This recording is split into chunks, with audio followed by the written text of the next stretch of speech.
Every single morning before work, he straps a bag of someone else's urine to his thigh, then slips a blood-filled fingertip cover onto his finger. Arriving at the company, the blood needle pierces his finger as usual, and Jack successfully passes the first identity verification. During the medical exam, while the doctor wasn't paying attention, he squeezed the urine hidden on the inside of his thigh into the sample cup. Just like that, Jack cleared the second checkpoint and smoothly entered his job at the space agency. It turns out that in this future society, people are divided into different classes based on their genes. The wealthy, through genetic control, give birth to high IQ offspring called valid, while Jack, who came from an ordinary family and was naturally conceived by his parents, is called invalid. When he was just born, genetic testing showed a 99% chance of developing nearsightedness and heart disease in the future, with an estimated lifespan of only 30 years. With no other choice, his parents spent a fortune to custom design a healthy, handsome, and highly intelligent perfect second child. Soon enough, the exceptional younger brother captured all of their parents' attention. However, Jack never gave up on himself and always dreamed of becoming an astronaut. But astronaut was a job that only valid people could get. When grown-up Jack wanted to apply and give it a try, but when the interviewer pulled out a urine test cup, he knew he stood absolutely no chance, because genes were like an impossible-to-fake resume. His parents gave more love to his valid brother while completely ignoring him.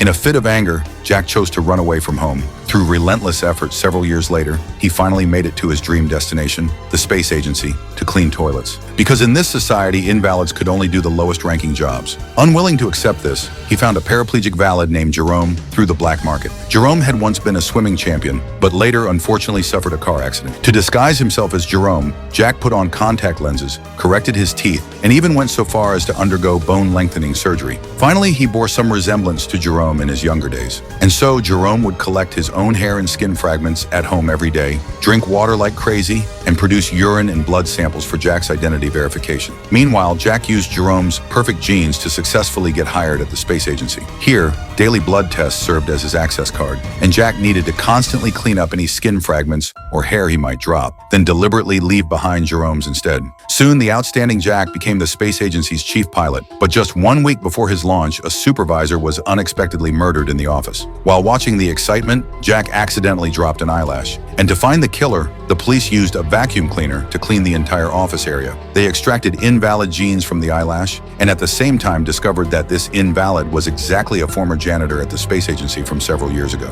The space agency's system immediately displayed the suspect's identity. Seeing his own photo from years ago, Jack felt a bit scared. In his panic, he gave his used paper cup to a janitor. Unexpectedly, the trash bag containing the cup was intercepted by the police. Through testing, the genes on the cup completely matched those from the eyelash. The police chief thus confirmed that there was a genetic imposter within the space agency.